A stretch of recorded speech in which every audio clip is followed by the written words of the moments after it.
خلافت کی ذمہ داریاں آئی ہیں تو وہ عمر کس طرح سے اس کو نبھاتے ہیں، یہ ایک الگ دل آویز داستان۔ احساس ذمہ داری کیا ہے کہ اگر نیل کے کنارے ایک بکری بھی مر جاتی ہے پیاس سے تو عمر سے اس کا بھی حساب ہوگا۔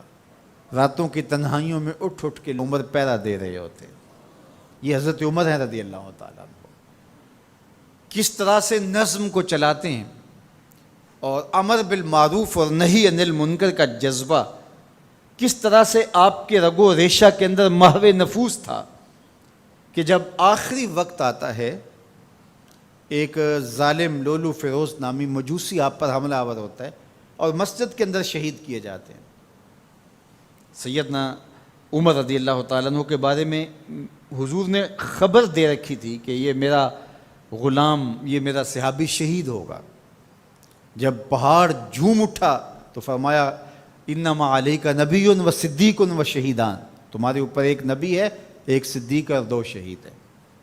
حضرت حذیفہ بن یمان رضی اللہ تعالیٰ عنہ فرماتے ہیں کہ مجھے شوق تھا کہ حضور سے فتنوں کے بارے میں سوال کروں اور میں پوچھتا تھا، تو حضرت عمر رضی اللہ تعالیٰ عنہ نے حضرت حذیفہ بن یمان سے کہا کہ حضور نے جن فتنوں کا ذکر کیا ہے تو مجھے ان کے بارے میں بتاؤ۔ تو حضرت حذیفہ کہنے لگے کہ وہ فتنے آپ کے دور میں نہیں آئیں گے، اس لیے کہ آپ کے اور ان فتنوں کے درمیان ایک مضبوط دروازہ ہے، جب تک وہ دروازہ موجود ہے تو فتنے نہیں آئیں گے۔ تو حضرت عمر نے کہا کہ وہ دروازہ کھولا جائے گا یا توڑا جائے گا؟ تو حضرت حذیفہ بولے توڑا جائے گا۔ تو اس سے مراد حضرت سیدنا عمر رضی اللہ تعالی عنہ کی شہادت تھی۔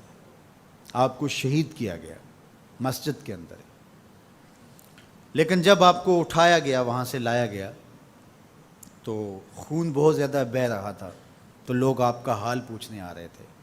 تو ایک انصاری جوان آئے اور انہوں نے آپ کا حال پوچھا، تو ان کی شلوار ٹخنوں سے نیچے لٹک رہی تھی اور حضرت عمر رضی اللہ تعالیٰ عنہ کی نظر پڑی تو آپ نے اس نوجوان سے کہا کہ میرا حال تو ٹھیک ہے، تیرا حال ٹھیک نہیں ہے،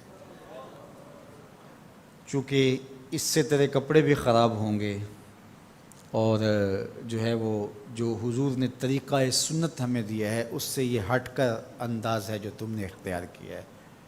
تو اس لمحے بھی عمل تبلیغ کو ترک نہیں کیا۔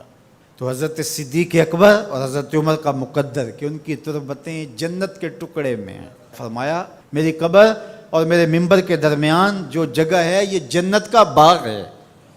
تو عمر جنت میں تشریف فرما ہیں، ابو بکر جنت میں تشریف فرما ہیں، اور جہاں حضور ہیں وہ جگہ جنت نہیں ہے؟